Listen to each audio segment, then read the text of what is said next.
And, folks, as we turn the half hour, join me in welcoming Baylor men's basketball head coach Scott Drew with us tonight. Welcome to you.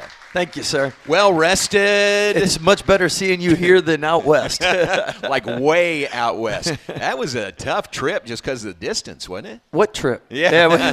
We turned the page on that. You want to move on past that and the late night game and everything. But really good exposure. I mean, ESPN2 put the game there for a reason. Yeah, well, it was a great environment and really good for us early in the year to see just where we have to go. And perfect storm. You take everything into account. We knew it was going to be a tough game with them returning 8 of their 9 starters and us having 1 returning starter. And ideally, you'd rather play that game a little bit later in the year because we'll get better as we learn each other's names and everything.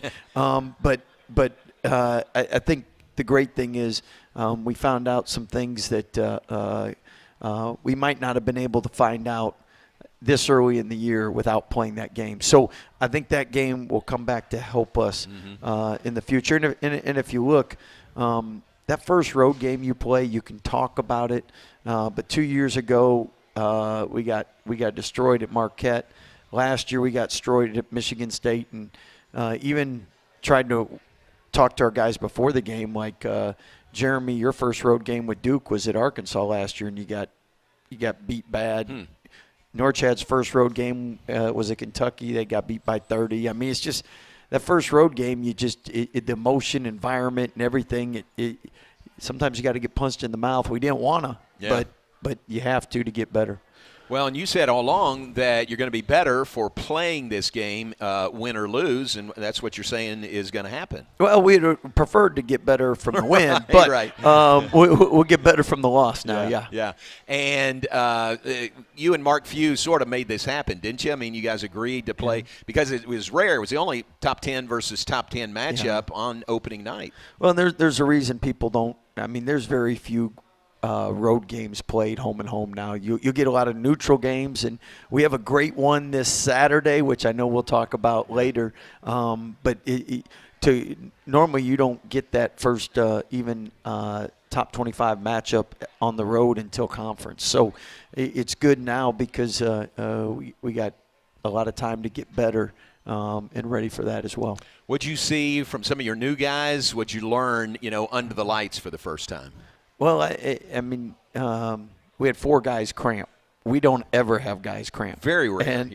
And I think that just the adrenaline, the emotion, the late night was at 11:30 our time with the time change. I mean, so like a lot of perfect storms, but we'll learn a lot from there.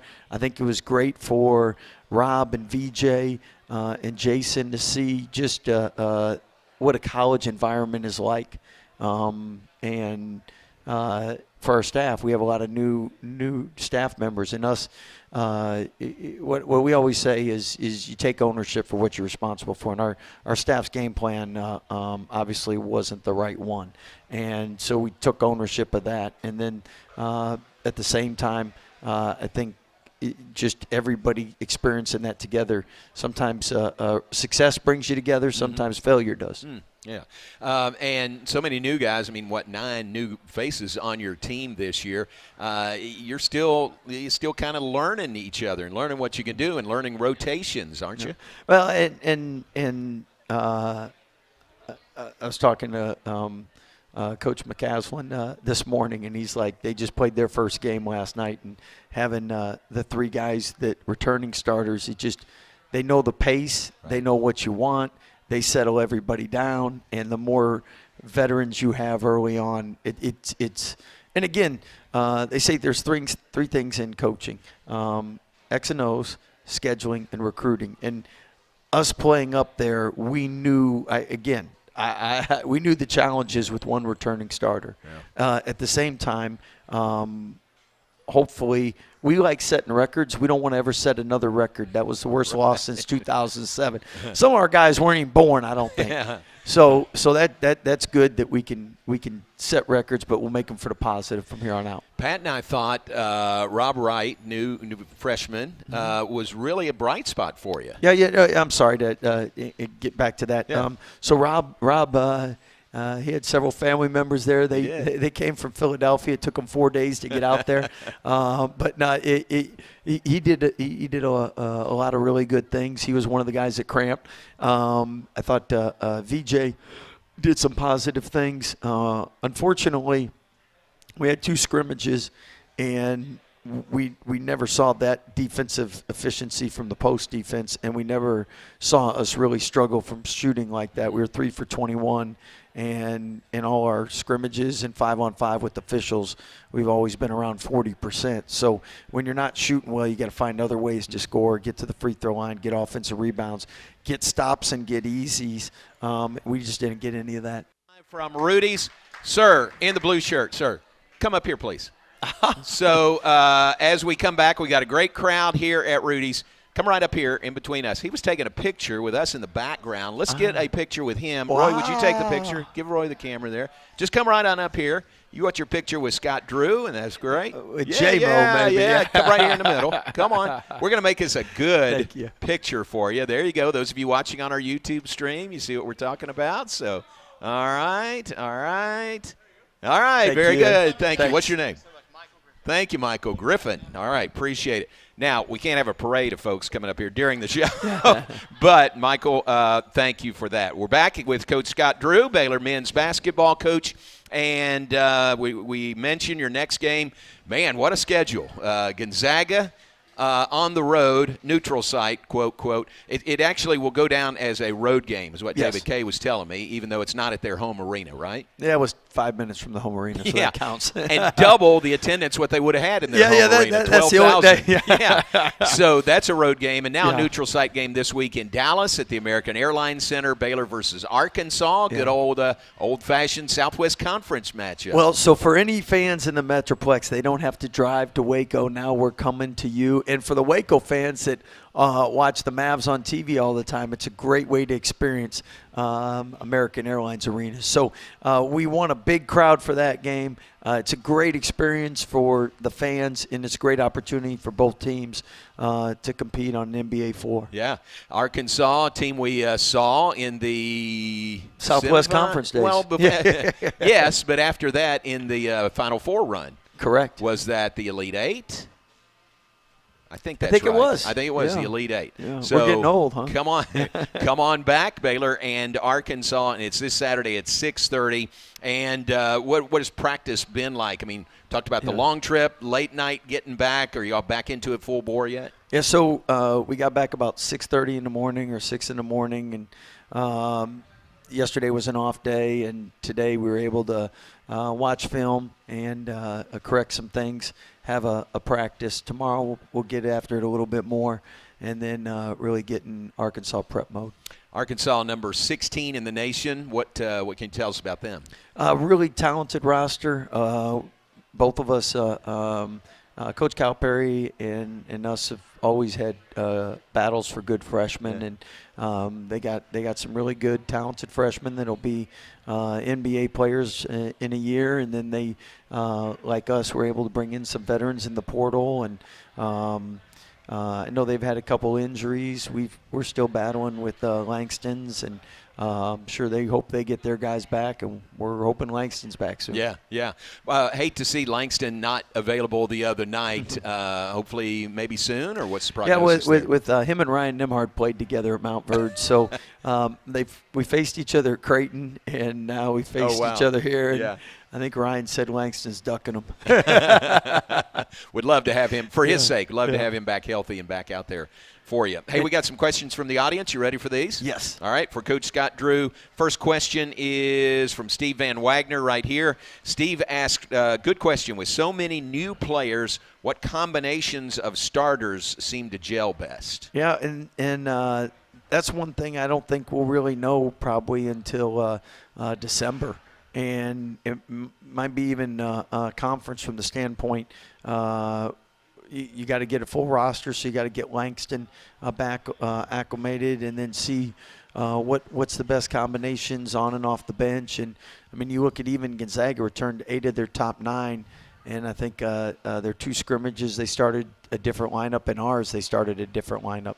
and they returned 8 out of 9. So it takes some time to figure it out. Yeah, very much. All right, good question. Thank you, Steve. Roy. When you have the answer, let us know. Yeah.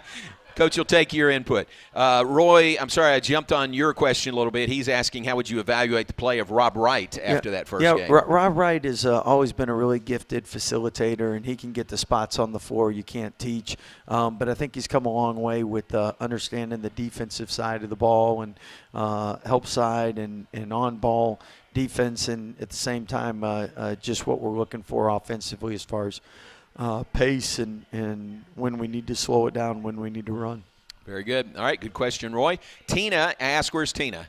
Somewhere in the room. Oh, right there. Okay. Tina asked a question about men's and women's basketball, both men and women here at Baylor in the top 15 in the nation in the preseason poll. Yeah. How about that? I mean, that's pretty heady stuff going on in Foster Pavilion. So the great thing is you can come to men's and women's games, and you can see great basketball hopefully all year long.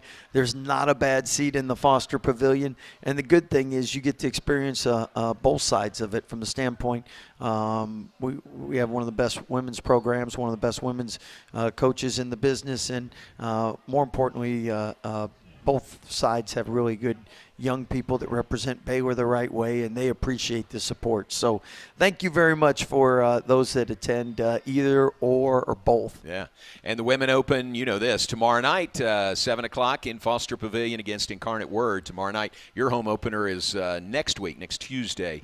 Against Sam Houston State. How about, I think we may have talked about this last time you were here, but how about the Foster now being completely open, the Allison Development Center, everything? How has that been for you?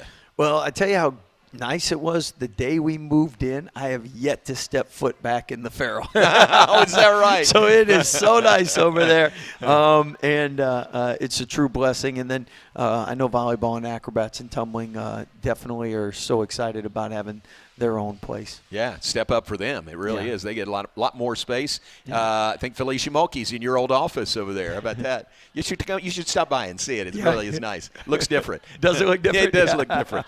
Baylor Coaches Show presented by Central National Bank, live from Rudy's on the Circle in Waco. Scott Drew, our guest, Baylor men's basketball coach, and your schedule. We talked about Arkansas coming up in Dallas on Saturday, home for the first time next Tuesday against Sam Houston State. You got a game coming up against the two-time defending national champs in UConn. How about that? Yeah, we definitely tried to see what's the toughest schedule we could play to get ready for conference. So I think we did a good job.